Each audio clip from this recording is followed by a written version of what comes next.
Hola, ¿qué tal? Muy buenas noches o buenos días, dependiendo en qué momento me estés viendo.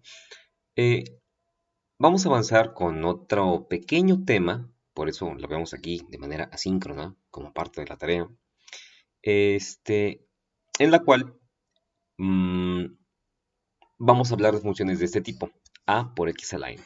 Y es que en la semana pasada, o en la semana antepasada también, habíamos visto que, por ejemplo, si yo tengo una función del tipo g de x igual a c, una constante.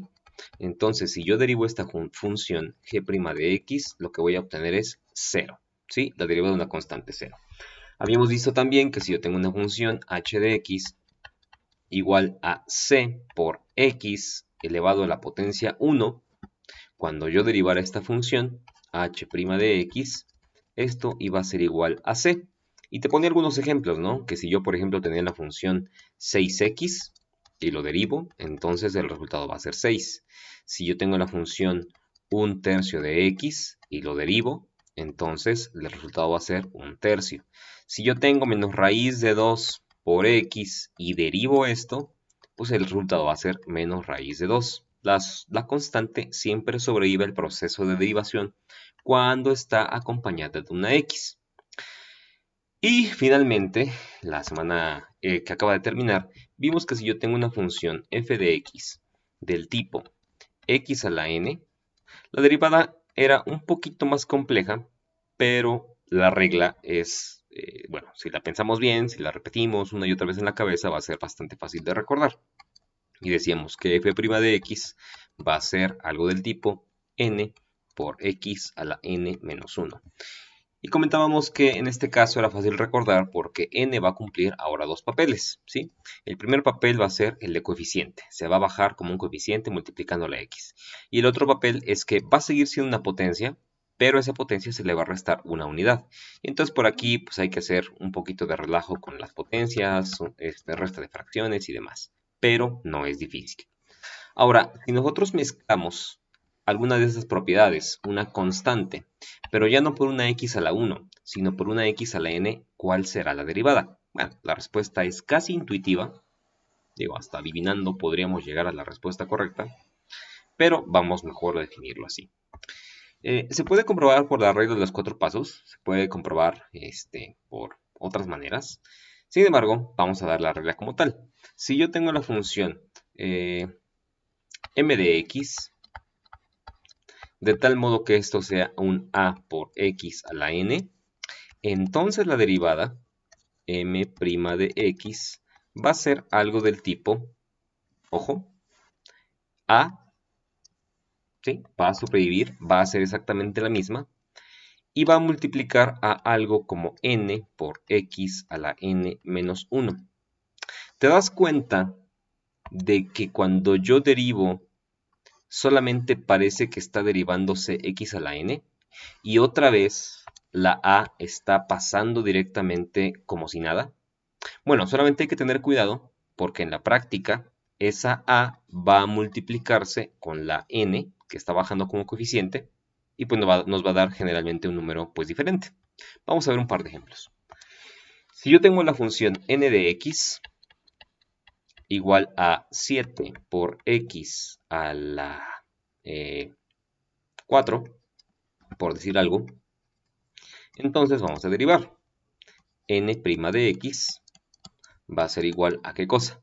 Como dije acá, la constante que está acompañando la x va a sobrevivir al proceso, ¿sí? 7, así tal cual. Y luego lo más conveniente es que en un paréntesis, para que no revuelva todo de manera inmediata, voy a poner la derivada de x a la n, en este caso es un x a la 4. Según la regla anterior, habíamos visto que el 4 baja como un coeficiente que multiplica x. El 4 ahora va a ser potencia siempre y cuando le restemos una unidad. Y hacemos las cuentas, ¿no? Entonces, aquí es donde te digo que vamos a hacer actuar a la a con la n. Es decir, se va a multiplicar el 7 por el 4, que va a dar 28. ¿Por qué? Pues porque son números, ¿sí? Puedo quitar los paréntesis sin ningún problema, pero tengo que ver quién pertenece a quién. El 7 proviene de la constante y el 4 proviene de la regla de derivación de la potencia. Entonces 7 por 4, 28, por x a la 3. ¿Sí? Así de sencillo. Entonces, el número que esté acompañando x va a sobrevivir y se va a operar con el coeficiente que se obtenga de la derivada de la potencia. Cosas más curiosas pueden ser algo como p de x igual a 1/3 de x a la 3, por ejemplo. ¿Por qué es más curioso? Bueno, si nosotros hacemos las cosas en orden, p' de x, ¿quién será? Pues decimos que el 1/3 va a pasar como si nada, el proceso de derivación, pero se va a multiplicar con la derivada de la potencia.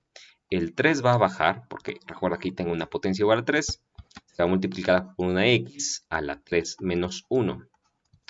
Y es aquí donde algunas cosas, pues, debes tener cuidado, ¿no? Por ejemplo, cuando yo multiplique 1/3 con el 3, pues obviamente 3 arriba, 3 abajo se cancelan, ¿sí? O sea, 3 veces 1/3 es un entero. Y el 1 entero, pues no lo escribo, porque el 1 generalmente es invisible. Y el resultado sencillamente va a ser x a la 2, por la resta que está aquí, ¿no? Entonces, esa sería la respuesta. Bueno, pues con esta regla podemos completar un par de ejercicios. La tarea va a consistir en lo siguiente.